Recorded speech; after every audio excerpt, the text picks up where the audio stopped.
ഡോക്ടർമാർ ഇപ്പോഴും പറയുന്നു. എന്റെ കുട്ടീനെ കാത്തോളെ. സ്നേഹം കിട്ടാത്ത എന്റെ ജീവിതത്തിലേക്ക് സ്നേഹത്തിന്റെ പെരുമഴയായി പെയ്തിറങ്ങിയതാ എന്റെ മകട്ട്, എന്റെ കാവല, എന്റെ ജീവൻ, എന്റെ എല്ലാം. എന്തിനാ ദൈവങ്ങളെ എന്തിനു പഠിക്കുന്നു? നൊന്തു പറ്റാൻ സ്വന്തം അമ്മയെ, സ്വന്തം മകനെ കൊല്ലാൻ അമ്മ കൊട്ടേഷൻ കൊടുത്തു. ജീവന്റെ ഒരു തുടിപ്പ് പോലും ബാക്കിയുണ്ട് അവിടെ നിന്ന് വിധി കൽപ്പിക്കുക. ചവിട്ടിരുന്ന അധികാരത്തിന്റെ ഇരിപ്പിടം നഷ്ടപ്പെട്ടു പോകുമെന്നുള്ള ആസക്തി മറ്റെന്തിനേക്കാളും സ്ഥാനമാനം വില കൽപ്പിച്ചുകൊണ്ടുള്ള ജീവിതം കുഞ്ഞിനെ എന്തും ചെയ്യാൻ പഠിക്കാത്തവളാക്കി മാറ്റി. അധികാരക്കുതിമൂത്ത് കൈകേയി രാമൻ കാട്ടുവാസം കൽപ്പിച്ചു നൽകിയ പോലെ ഇവിടെ അധികാരക്കുതിമൂത്ത് സ്വന്തം മകന് മരണം കൽപ്പിച്ചു നൽകിയത് അമ്മ. സെഷൻ ജഡ്ജി നല്ല പുരുഷ. ദ്രവിമാനക്കൊലയുടെ ശേഷിപ്പായി ആശുപത്രി കിടക്കയിൽ അല്പപ്രാണായി എന്റെ പേരക്കുട്ടി. അച്ഛന്റെയും അമ്മയുടെയും ജീവിതം കണ്ട് സ്വന്തം ജീവിതം എറിഞ്ഞുടച്ച എന്റെ പേരക്കുട്ടി. എന്തൊരു വിധി, ഇതെന്തൊരു കർമ്മഫലം.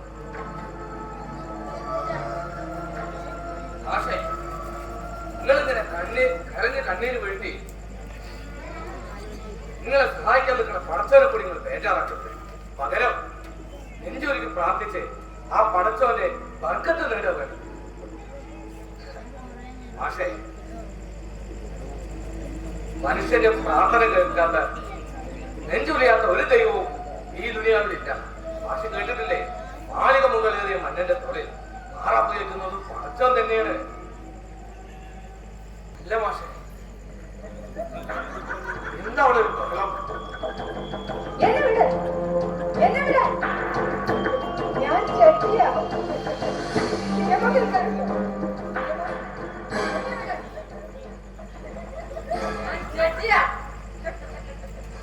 നിയമം വേണം, നിയമം വേണം, ആർക്കെങ്കിലും നിയമം വേണം. നിയമം കേൾക്കാനുണ്ട്.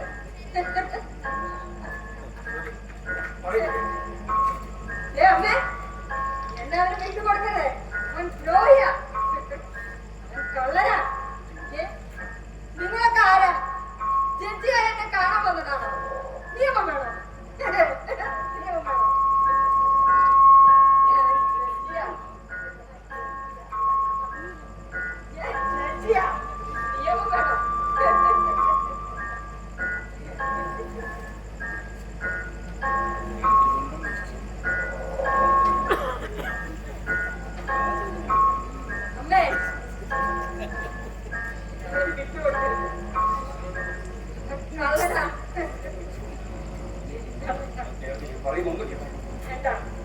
ഇന്നു മുതൽ ഇതാണ് എന്റെ വീട്, ഇതാണ് എന്റെ വീട്.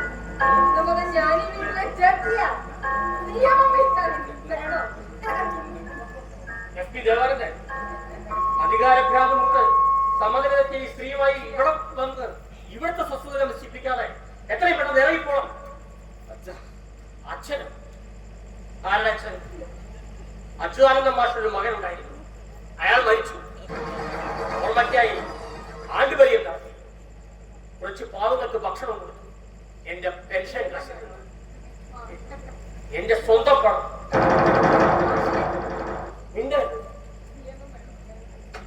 ഇറങ്ങണം മിസ്റ്റർ, എത്രയും പെട്ടെന്ന് ഈ പടി ഇറങ്ങണം. അച്ഛനെന്ന് വിളിച്ച് ആവശ്യപ്പെടാനുള്ള അധികാരം എനിക്ക് പഠിപ്പിച്ച അധ്യാപകരെ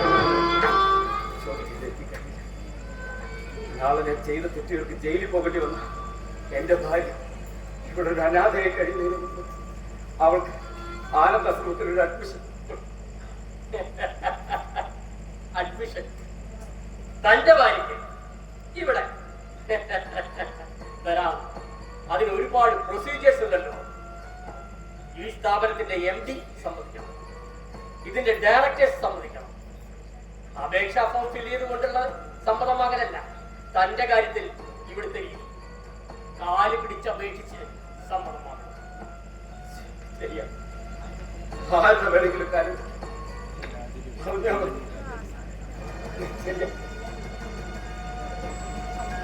ഒരിക്കൽ തന്റെ ഭർത്താവിനെ പോലീസ് നിരപരാധിയായ ഭർത്താവിനെ പോലീസ് പിടിച്ചു കൊണ്ടുപോയപ്പോ അദ്ദേഹത്തിനെ വിട്ടുതരാൻ ഒരപേക്ഷയുമായി നിന്റെ അരികിൽ വന്നൊരു അമ്മയെ ഓർമ്മയുണ്ട്. നീ പുറംകാലം കൊണ്ട് തട്ടിത്തെറിപ്പിച്ച ആ അമ്മ എങ്കിൽ ആ അമ്മയാണ് ഈ ആനന്ദാശ്രമത്തിന്റെ പുതിയ MD മേരി അച്യുതാനന്ദൻ, എന്റെ ഭാര്യ. ഇയാളാ ഞാനും നീയും അനുഭവിച്ചത്. ഇത്രയും മതിയോ മേരി? മതിയോ? അമ്മയല്ല, call her madam. മാഡം, സ്വന്തം പ്രവൃത്തികൾ കൊണ്ട് ജീവിതം എറിഞ്ഞുടച്ചപ്പെട്ടെന്ന് അപേക്ഷ. എന്റെ ശേഷിക്കുന്ന ജീവിതം കാരാഗൃഹത്തിൽ എരിഞ്ഞു തീരുന്നു. കുറച്ചൊരു തെരുവ് പട്ടിയെ പോലെ എന്റെ ഭാര്യ ചത്തൊടുങ്ങാൻ അവൾക്കൊരിടം ഇവർക്ക് കൊടുക്കാം.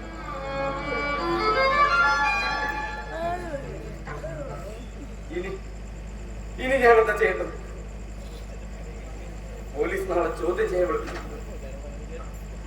അത് ജയിലിലേക്കുള്ള എന്റെ യാത്രയാണെന്ന് അതിനു മുമ്പ് എനിക്കെല്ലാം ചെയ്തു തീർക്കണം. ഞാനത് പറയണോ അതോ നീ മനസ്സറിഞ്ഞ് ചെയ്യണോ? മോളെ, വേണ്ട വേണ്ട. നിങ്ങൾ എത്ര ക്ഷമാപണം നടത്തിയാലും എന്റെ അമ്മയോട് ചെയ്ത മഹാപാതകങ്ങൾക്ക് എനിക്ക് നിങ്ങളോട് ഒരിക്കലും പൊറുക്കാനാവില്ല. നിങ്ങൾ കൈകൂപ്പി പറയുന്ന ഈ 2 വാക്കുണ്ടല്ലോ, മാപ്പ് എന്ന് പറയുന്ന ഈ 2 വാക്കിന് എനിക്ക് നിങ്ങളോട് ഒരിക്കലും ക്ഷമിക്കാനാവില്ല. എനിക്ക് നിങ്ങളോട് ഉറപ്പാണ്. എനിക്ക് നിങ്ങളെ പോലൊരു മൃഗത്തിന്റെ മകളാണെന്ന് പറയുമ്പോ എനിക്ക് എന്നോട് തന്നെ ലജ്ജ തോന്നുന്നു. വാക്കുകൊണ്ടല്ല, ആ കൈകൾ കൊണ്ട് എന്റെ മുഖത്ത് മാറി മാറി അടിച്ചാലും നിന്റെ അമ്മയോട് ഞാൻ ചെയ്ത തെറ്റുകൾക്ക് പരിഹാരമാവില്ലെന്ന് എനിക്ക്. ഇനി എന്റെ അമ്മയെ കുറിച്ച് നിങ്ങൾ ഒരു വാക്ക് ശബ്ദിച്ചാൽ നിങ്ങൾ പറഞ്ഞ പ്രവൃത്തി ചെയ്ത് എനിക്ക് നിങ്ങളെ ആട്ടി ഇറക്കേണ്ടി വരും. ആട്ടി ഇറക്കേണ്ടി വരും.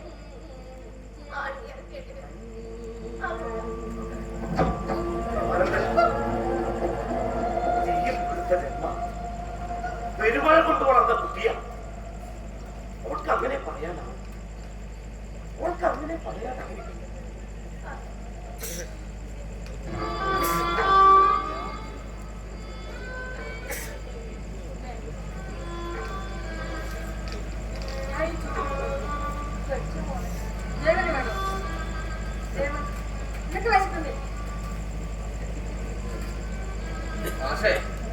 അടച്ചോൻ ചിലത് നിയോഗിച്ചു, അത് അനുഭവിച്ചേ തീരും. അതില്ലേ, അവരനുഭവിച്ചേ തീരും. മഴ പെയ്യുന്നത് പോലെയാണ് മനുഷ്യന്റെ അവന്റെ ജീവിതം. ചിലപ്പോ നരച്ചിരിക്കാതെ കടന്നു വരും. മനസ്സും ശരീരവും നനച്ചിട്ട് പോകും.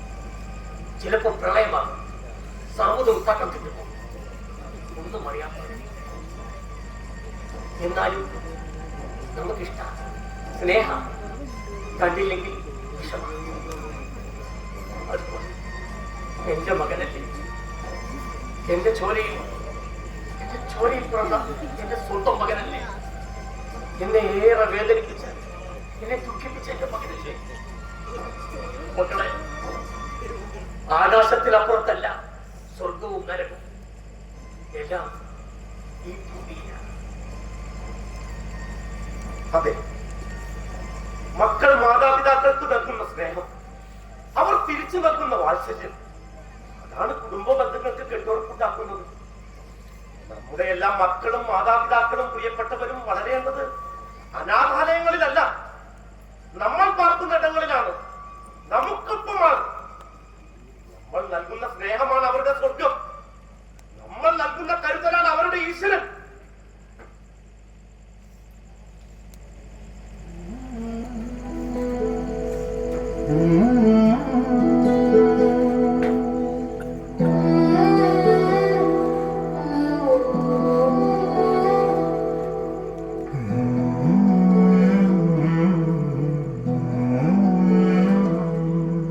സ്നേഹമെന്നാൽ ദൈവമാണെന്നറിയൂ ജീവനെ, സ്നേഹമെന്നാൽ സത്യം സത്യമാണെന്നറിയൂ ജീവനെ, ഞാനേകനല്ല എൻ വഴിയിൽ കൈപിടിച്ചു കൂട്ടുമായി.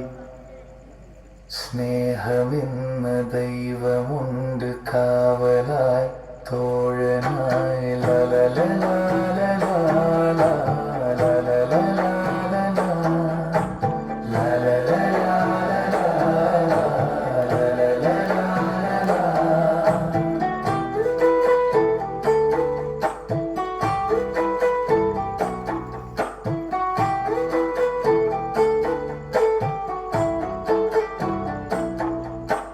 നിന്റെ യാത്രയിൽ നീ ഏകനീയല്ല, നിന്റെ കുറവുകൾ ദുശാപമേയല്ല. നിന്നെ വിശ്വസിക്കുമെന്റെ മനസ്സു തളരുകില്ല സത്യം. ഏകനല്ല ഏകനല്ല ഞാനേകനല്ല എൻ വഴിയിൽ കൈപിടിച്ചു കൂട്ടുമായി.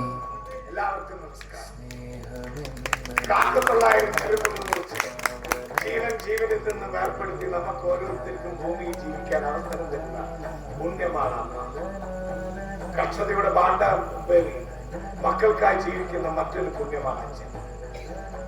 അവരുടെ കഷ്ടതയുടെ ഫലമാണ് നമ്മൾ. അവരില്ലെങ്കിൽ നമ്മളില്ല. അവർക്ക് വേണ്ടി നമുക്ക് ജീവിച്ചു തോന്നണ്ടേ. അനാഥാലയങ്ങളാണല്ലോ നമ്മുടെ മക്കൾ അവരെ തള്ളിവിടേണ്ടത്. പകരം നമ്മുടെ മാതാപിതാക്കൾ നമുക്കല്ല ഒപ്പമല്ല ജീവിക്കേണ്ടത്. നമ്മുടെ കരുതലെ, നമ്മുടെ സ്നേഹമല്ല. നവോദയ നിങ്ങൾക്ക് മാതാപിതാക്കളോടുള്ള മക്കളുടെ കടമയുള്ള ഒരു നിറച്ചാർത്ത പറഞ്ഞു തരികയാണ്. ഇഷ്ടപ്പെട്ടുവെങ്കിൽ ഞാൻ കൈയ്യടിക്കും.